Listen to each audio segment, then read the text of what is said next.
미국의 반도체 굴기에서 제일 중요한 축의 하나가 이제 인텔이었잖아요. TSMC를 일부 대체를 해줬으면 하는 게 이제 미국 정부의 생각이었을 거예요. 근데 이제 그게 전혀 안 되고 있고, 제조업에서 기술 격차라는 게 좁히기보다는 오히려 더 벌어질 수밖에 없는 구조로 가고 있다는 거고, 그 이유는 AI 때문이라고 생각합니다. 시진핑 입장에서는 화장실에서 웃고 있겠죠.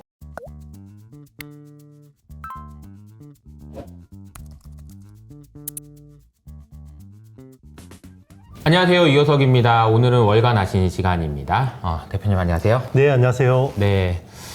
최근에는 이제 테크 관련된 게 급변하고 있는 것 같아요. 뭐 주가도 그렇고 여러 가지 업황도 하나하나 뉴스가 와, 이렇게 묵직묵직한 뉴스들이 막 나온다고 라는 생각이 좀 들 정도인데요. 한미 테크 시장 분위기에서 상반기 대비 좀 좋지 않은 상황인 거는 맞는 것 같아요. 그리고 이제 아신님께서 얘기해 주신 대로 상반기까지는 좋은데 하반기는 좀 조심하자라는 뷰가 맞아 떨어지고 있는 것 같습니다. 그럼에도 불구하고 또 미국 시장보다 한국 시장이 더 안 좋아요. 네. 이거 좀 어떻게 봐야 되는지 네. 아신님의 뷰가 좀 궁금합니다. 네, 뭐 일단 잘 맞췄고요. 네. 일단 하반기는 조심하자고 말씀드렸고, 그리고 테크를 하실 거면 이제 미국 테크가 국내 낫다. 테크보다 낫다라고 이제 계속 말씀드렸는데요. 요 뷰는 제가 보기에는 한두 달 정도 더 유효할 거라고 봅니다. 아마 제가 다음 월간 아신 촬영 때는 제 네. 뷰가 바뀔 수도 있을 것 같아요. 아. 근데 아직까지는 인내를 해야 될 것 같고요. 뭐 상황들이나 이런 것들을 여러분들이 너무 잘 아시겠지만 뚜렷한 모멘텀이 없습니다. 일단은 국내 테크는 좀 더 고생을 해야 될 것 같고요. 또 근본적인 원인으로 따지면 일단은 한 달 전하고 지금 분위기가 너무 다르고요. 특히나 커머디티 쪽에 대한 분위기가 너무 다르고, 일단 3분기 실적이 아마 쇼크일 거예요. 삼성전자하고 그래요? SK하이닉스가. 왜냐면 애널리스트들의 컨센서스 대비해서 아마 삼성전자는 2조에서 3조 정도 더 낮게 나올 거고요. SK하이닉스는 한 지금 5천억 정도 덜 나올 거라고 지금 보고 있는데, 이게 나와서 이제 확정이 돼야지 그게 확정이 되는 거잖아요. 2분기가 아니고 3분기가. 네네, 맞습니다. 3분기. 그리고 내년 애널리스트들의 삼성전자하고 SK하이닉스에 대한 추정치가 저는 여전히 낙관적이라고 생각합니다. 지금 보면 SK하이닉스 그리고 이제 삼성전자 DS 부문을 내년 40조 원 중후반대로 보는 경우가 되게 많아요. 내년 이익을. 그런데 저는 아마 거기서 많이 빠져야 되지 않을까. 제가 생각하는 그게 있지만 너무 충격적일 수 있으니까 저는 네. 뭐 아직까지는 일단 그 정도는. 네네. 근데 지금 애널리스트들의 추정치 자체가 너무 내년 높다. 추정치가 너무 높다라고 생각합니다. 그래서 이제 삼성전자하고 SK하이닉스에 대한 내년 이익 전망치가 좀 더 조정이 돼야 될 것 같고요. 미국 대선이라는 불확실성이 마무리되면 연말부터는 국내 시장을 좀 봐도 되지 않을까. 테크 중심으로. 네, 맞습니다. 좀 그렇게 보고 있습니다. 커머더티에 대한 뷰, 그러니까 이제 뭐 전통적인 이제 반도체에 대한 수요가 문제인 건가요? 이게 그 뷰가 바뀐 게 이제 시각이 시장에서 바뀌기 시작한 게 어떤 원인이었죠? 수요하고 공급 둘 다 문제가 생겼는데요. 일단 우리 뭐 불과 한 달 전만 해도 HBM의 이익률을 뭐 커머디티 쪽에 그러니까요. 뛰어넘는다라고 이야기가 나왔었잖아요. 맞아요. 네, 이제 그게 어떻게 보면 독이 됐죠. 그거를 이제 기대하고 들어왔던 수급들이 지금 이제 실망해서 나가는 상황이고, 일단은 수요 측면에서는 결국 스마트폰하고 PC 쪽에서 내구 소비재잖아요. 그쪽 수요가 생각보다 별로였고, 이 수요, 특히나 교체 수요에 대한 트리거를 이제 온 디바이스 AI 쪽에서 많이 찾았잖아요. 근데 이제 결국 퀄컴도 못 해줬고, AI PC 쪽에서 AI 스마트폰에서 애플 인텔리전스도 그걸 못 해줬어요. 수요가 예상보다 훨씬 더 못했고요. 그러면서 이제 재고가 증가하고 있습니다. 스마트폰 제조업체들하고 PC 제조업체들의 반도체 메모리 재고가 이제 증가하면서 수요에 영향이 갔고요. 그리고 공급 측면에서는 레거시 쪽, 특히나 CXMT가 지금 공급을 엄청나게 늘리고 있거든요. DDR4 같은 거 있잖아요. 그런 쪽에서 굉장히 시장 잠식을 많이 하고 있어요. 원래 기대했던 거는 그거잖아요. DDR5나 HBM 쪽으로 라인을 전환하면 기존의 레거시 쪽 가격이 많이 오를 거다. 왜냐하면 이쪽도 필요한데 삼성전자도 이쪽에 발을 빼고 있고 SK하이닉스도 발을 빼고 있으니까 공급이 부족해서 가격이 많이 오를 거다라는 투자 아이디어가 있었는데, 여기서 이제 CXMT가 딱 등장해서 물량 폭탄을 내놓은 거죠. 그래서 최근에 이제 공개한 내용이 지금 CXMT의 캐파가 마이크론의 절반 수준을 넘어섰습니다. 월 160K 정도로 지금 파악이 되고 있는데 마이크론의 54%, 그리고 내년에 이걸 2배로 늘린답니다. 그러면 내년에는 마이크론의 생산량을 넘어설 가능성이 높아요. CXMT가 무슨 네. 회사인지 이게 모르시는 분도 있을 것 같아가지고. 창신 메모리라고 해서요. 네, 이제 중국에서 여러분들이 기억하면 좋은 회사가 한 3개 정도 있습니다. 일단 SMIC라고 해서 이제 세계 3위 파운드리 업체고요. 여기가 이제 미국 규제의 핵심이죠. 14나노 이하의 기술을 못 들어가게 막은 SMIC고요. SMIC. 예, SMIC가 파운드리 업체고, 그리고 이제 낸드 플래시 쪽이 양즈 메모리라고 해서 YMTC. 네, YMTC가 이제 낸드 플래시 쪽으로 생산하는 회사고, 그리고 CXMT가 창신 메모리. 여기가 이제 D램을 담당하고 있습니다. 그래서 중국 정부가 핵심적으로 밀어주는 반도체 회사 3개, 그러면 요 3개가 거의 국가대표 선수라고 생각하시면 됩니다. 이게 근데 CXMT의 그 메모리 D램 쪽에 캐파가 아니면 생산량이 캐파가 네네. 마이크론의 50%를 넘어서는 수준까지 왔다. 네네. 이게 이제 변수가 되면서 여러 가지 공급도 그렇고 여러 가지 변수가 된 거네요. 기존에는 HBM 쪽으로 가면 공급이 안 되니까 가격이 올라갈 거라고 했는데 여기서 완전 뒤통수가 맞은 거구나. 맞습니다. 그렇군. 그러면 아까 말씀하신 대로 국내 테크주에 대해서는 시각을 어떻게 봐야 되는지 이게 이제 중요한데, 말씀하신 대로 뭐 대선 전후로 해가지고 불확실성이 해소되고 내년에 대한 기대치가 좀 낮아지면 그때는 좀 사도 된다, 이런 의견이실까요? 네, 저는 이제 10월쯤부터는 국내 특히나 삼성전자하고 SK하이닉스는 이제 매수해서 들어가도 되지 않을까 생각을 하고 있고요. 일단은 이제 미국 대선이라는 불확실성이 결정이 되면, 시장은 이제 불확실성이 제거되면 그때부터 또 이제 밸류를 또 따지기 시작하는데, 밸류는 절대적으로 지금 싸져 있거든요. 밸류는 싸기 때문에 이제 그때 또 이제 매수 수급이 들어올 수 있다고 생각합니다. 근데 이거 우리 이제 월간 아신 통해서 계속 이제 그 항목별로 업데이트를 해보면 서버, PC, 스마트폰 뭐 이런 식으로 나눠서 봤을 때 메모리에 대한 수요의 양극화가 이게 언제까지 계속되는 건가 싶어요. 언제까지 PC는 안 팔릴 것이며 언제까지 스마트폰은 안 살 것입니까? 뭐 이런 이제 질문이 들 정도인데요. 이게 앞으로도 계속될까요? 서버만 계속 가는 흐름이? 이게 제가 월간 하신 출연하면서부터 계속 거의 뭐 지금 그러니까요. 작년부터 말씀드린 것 같은데, 그러니까 B2B는 좋죠. 그러니까 AI 서버, 메모리 반도체 핵심 수요가 3개가 있잖아요. 네. 이제 서버가 있고, 그리고 이제 스마트폰 있고, PC가 있는데, 서버 쪽 중에서도 AI 서버, 기존 일반 컨벤셔널 서버 말고 AI 서버가 그동안 하드 캐리 해온 거죠. 그쪽만 좋았고, 근데 이제 최근에는 일반 서버 쪽도 조금씩 이제 교체 수요가 나오고 있습니다. 지금 서버 쪽 전반은 수요가 괜찮은 편이에요. 근데 이제 서버를 사는 거는 우리 일반 소비자들이 사진 않죠. 기업들이 삽니다. 그래서 빅테크들이 주로 많이 사는데, 클라우드 서비스 사업자라고 해서 이제 뭐 아마존 웹 서비스나 마이크로소프트 애저나 이제 구글 클라우드 뭐 이런 데서 많이 사는데, 그런 쪽은 수요가 견조합니다. 일반 서버 쪽도 괜찮기 때문에 좀 기대를 하고 있었고요.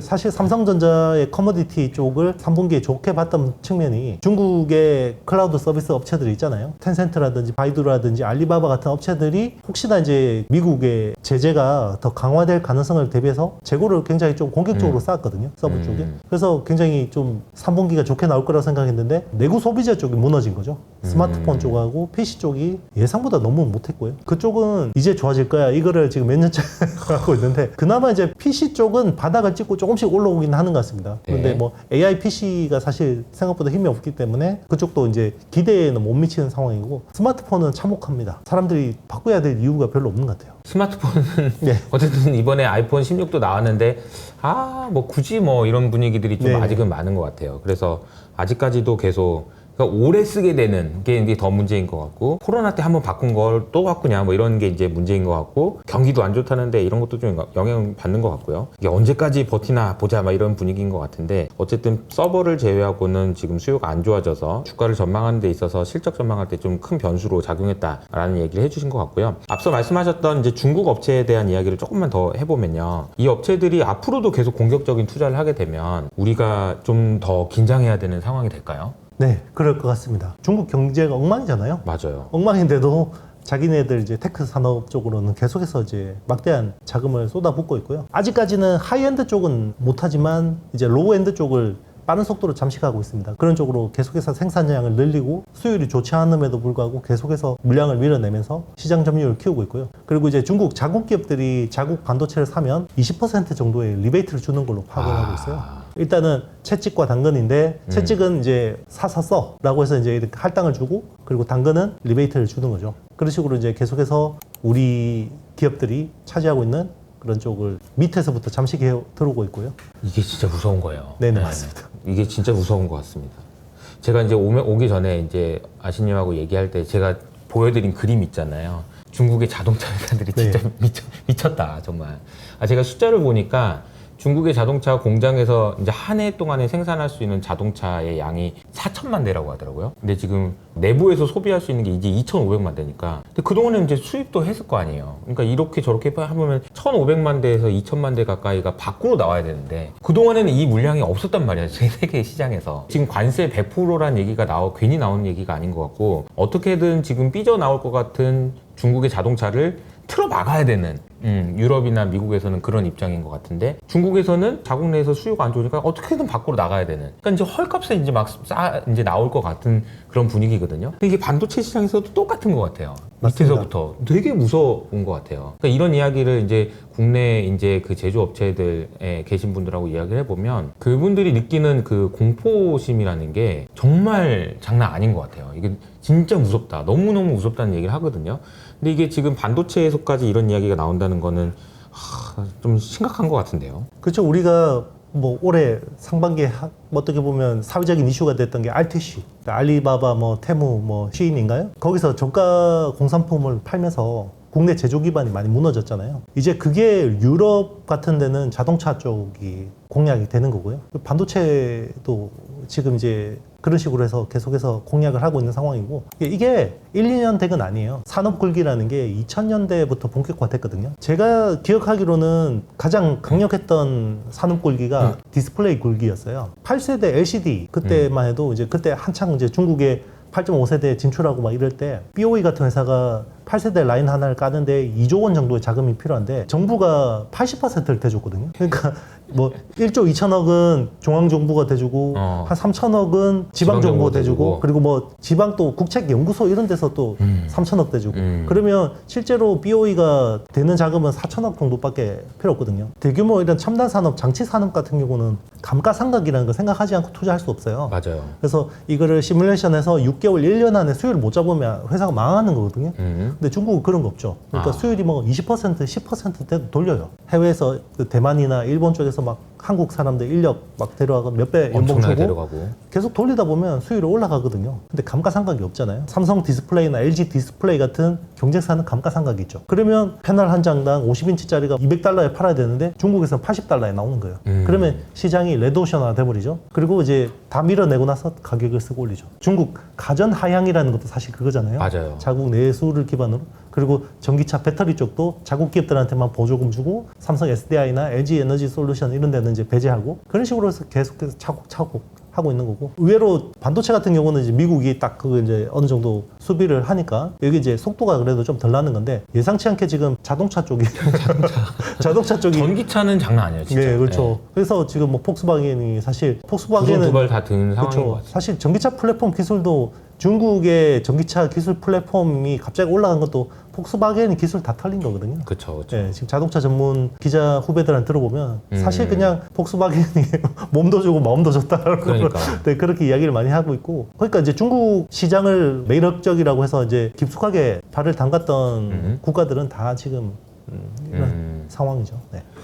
중국이 진짜 무섭다라는 생각을 하게 되는 것 같습니다. 어떻게 보면은 우리가 이제 투자를 하는 관점에서는 중국 뭐 주식 안 되잖아 이렇게 생각하고 넘어갈 수 있는 문제이긴 한데 다른 나라에 있는 공장 문 닫게 하자. 우리나라 공장은 어떻게든 돌리자. 내가 보조금을 주든 뭐든. 그래서 나중에 얘네들 다 문 닫으면 그때 가격 올리자. 이 공산인 것 같고 그런 것들이 지금 반도체에서도 지금 영향이 나타나고 있는 것 같다라는 생각이 듭니다. 그런 한편에 이제 미국에서는 인텔과 관련된 뉴스들이 연일 쏟아져 나오고 있습니다. 이제 지난번에 한번 인텔이 곧 망하겠다 싶을 정도로 실적 발표로 주가 많이 빠졌다가 이대로 안 되겠다 싶었는지 자체적으로 구조조정안을 내놓고 있고 그러다 보니까 정부에서는 뭐 어떻게 하고 그리고 뭐 아마존에서도 뭐 주문을 내고 그럼 뭐 주말 동안에는 퀄컴이 인수한다 이런 얘기까지 나와요. 인텔 상황은 지금 이제 우리가 현재 시점에서는 어떻게 봐야 될까요? 시진핑 입장에서는 굉장히 화장실에서 웃고 있겠죠. 미국의 반도체 굴기에서 제일 중요한 축이 하나가 이제 인텔이었잖아요. 그쵸. 인텔 파운드리였고 결국 이제 인텔 파운드리가 TSMC를 일부 대체를 해줬으면 하는 게 이제 미국 정부의 생각이었을 거예요. 그렇죠. 근데 이제 그게 전혀 안 되고 있고 아하. 심지어 뭐 삼성 파운드리도 뭐 그런 쪽을 전혀 못 하고 있고요. 근본적으로 이게 이제 제조업에서 어떤 기술 격차라는 게 이걸 이제 좁히기보다는 오히려 더 벌어질 수밖에 없는 구조로 가고 있다는 거고 그 이유는 결국은 하이엔드 수요를 폭발적으로 증가시키는 AI 때문이라고 생각합니다. 예전에는 그렇잖아요. 우리가 반도체라고 하면 PPAC라고 하잖아요. 퍼포먼스, 파워, 그리고 에어리어, 코스트잖아요. 이게 성능 좋고 전기 적게 먹고 공간 적게 차지하고 미세 공정을 하면 네. 그리고 이제 코스트가 중요한데 이 AI라는 이 산업 특성이 코스트를 좀 무시하는 측면이 있어요. 그러면 예전에는 좋은 기술이 있어도 이게 시장에 적용되기까지 뭔가 시간이라는 게 필요했는데 지금은 5배 좋아? 그래 내가 8배 가격에 사줄게. 이런 수요가 있는 거죠. 그러면 안 좋은 건 안 사버리는구나. 그렇죠. 아. 그리고 선두기업은 계속해서 더 많은 돈을 벌 수밖에 없어요. 이게 AI 혁명의 특징입니다. 그러니까 TSMC하고 인텔하고 삼성 파운드리의 격차가 좁혀지진 않는 거죠. 오히려 더 벌어져 버리는 거죠. 미국 입장에서는 이제 대만 사안에 좀 더 발을 깊숙이 담글 수밖에 없을 것 같아요. TSMC라는 중요한 기업을 보호하기 위해서는 이게 되게 역설적이네요. AI 때문에 원래 이제 따라가려고 그랬는데 잘하는 애 이거 선당 공장 뭐 잘하는 데 있어. 근데 여기 이제 좀 전에 따라가려고 그랬는데 얘가 이렇게 돼 버리니까 맞습니다. 따라갈 수가 없는 거구나. 그렇죠. 그러니까 어쩔 수 없이 지금 이제 인텔의 상황이 중국은 어쨌든 완전 밑에서부터 그냥 여기서 그냥 조그맣게 잠식하고 있는 거고 인텔은 여기 중간 어떻게 해보려고 하는데 안 되는 상황이고. 그렇죠. 그리고 퀄컴이 만약에 인수하게 되면 이거 어떻게 되는 거예요? 미국 인수사- 정부 입장에서는 굉장히 안심이 되겠죠. 안심이 퀄컴이 되겠구나. 인텔을 인수해주면 제일 좋은 거고요. 저도 이제 테크 산업을 거의 20년 가까이 보면서 참 만감이 교차해요. 왜냐하면 인텔이 퀄컴이라는 회사의 시총이 절반이 안 된다라는 게 이게 지금 굉장히 낯선 거거든요. 아. 인텔이라는 회사는 항상 최고였고 어떻게 보면 반도체 역사와 함께 뭐 고든모 창업자가 그쵸. 만든 회사이기 때문에 역사적인 회사죠. 네, 역사적인 회사인데 이런 회사가 이제 퀄컴이라고 하는 1985년도에 생긴 벤처 기업한테 인수된다라는 거는 참 이게 놀라운 격세지감이죠. 사실, 격세지감이고요. 일단 여기서 만약에 인텔을 제대로 수습하지 못하면 여기서 또 핵심 인력들이 나갈 거 아니에요. 중국에서 또 줘 먹으면 큰일 나겠죠. 저는 여기서 삼성이 좋은 인력들 좀 데려오면 좋지 않을까라는 이제 생각도 해봅니다. 인텔이 어떻게 되는지가 사실은 이제 국내 반도체 업황에도 굉장히 큰 영향을 주기 때문에 이제 투자를 하든 안 하든 이 회사가 어떻게 되는지는 좀 지켜봐야 될 것 같다는 생각이 좀 듭니다. 이거는 이제 순수한 제 뇌피셜인데 네. 아마 AMD 모델로 가는 게 제일 유력하지 않을까 생각합니다. AMD 모델이라고 네. 한다면 AMD도 원래 종합 반도체 회사였거든요. IDM이었는데 이제 제조 경쟁력이 따라가기가 너무 힘든 거죠. 그쵸. 예, 제조 이제 신규 팹 하나 짓는데 이제 너무 많은 자금이 필요하다 보니까 제조를 떼서 팔았죠. 그게 글로벌 파운드리즈가 됐고요. 인텔도 아마 분리를 하고 나중에 매각까지도 검토하지 않을까. 근데 이제 미국 정부 입장에서는 이게 이제 완전히 그냥 미국이 생각하는 그림하고는 달라지는 거거든요. 네. 그래서 퀄컴이 인텔의 제조 부문까지 품으려고 할까? 그건 쉽지 않을 것 같아요. 미국이 뭐 또 정부의 힘만으로 다 작동하는 국가가 아니잖아요. 그쵸. 기업들은 아무래도 효율을 찾을 수밖에 없고 그래서 인텔이 가지고 있는 일부 사업부나 뭐 이런 것들을 좀 쪼개서 사려고 하지 않을까 네, 생각합니다. 그러니까 어떻게 보면은 뼈를 깎는 구조 조정이 이제 임박한 것 같아요. 그러니까 뭐 인텔도 그렇고 GM도 그렇고요. 뭐 아까 맞습니다. 뭐 폭스바겐도 그렇고요. 이제 그런 내용들이 지금 진행되고 있다는 게 이제 탑다운 관점에서 보면 이제 매크로의 큰 변화가 이제 어느 정도 일단락됐고 우리끼리는 이제 어떻게든 이제 끼워 맞추고 조정할 거 조정하고 자를 사람 자르고 뭐 이런 일들이 진행되면서 큰 변화들이 일어나고 있는 거고 이거를 잘 보는 게 또 이제 투자에서는 굉장히 좀 좋은 기회잖아요. 좀 잘 봐야 되지 않을까 그렇죠. 싶습니다. 이게 사실 글로벌 지정학과가도 굉장히 직결이 됩니다. 만약에 인텔이 무너진다 그러면 결국 대체제는 삼성 파운드리밖에 없거든요. 그렇죠. 네, 근데 이제 삼성 파운드리가 조금만 이제 가능성을 보여주면 네. 예, 정말 잘해줬으면. 맞습니다. 그러니까 이제 얼마 전에 이제 젠슨왕의 응원도 받았잖아요. 그렇죠. 자연스럽게 이제 입으로 넘어가서 좀 질문을 드리면 이제 국내 업체 삼성전자 하이닉스를 좀 집중적으로 좀 여쭤보도록 하겠습니다.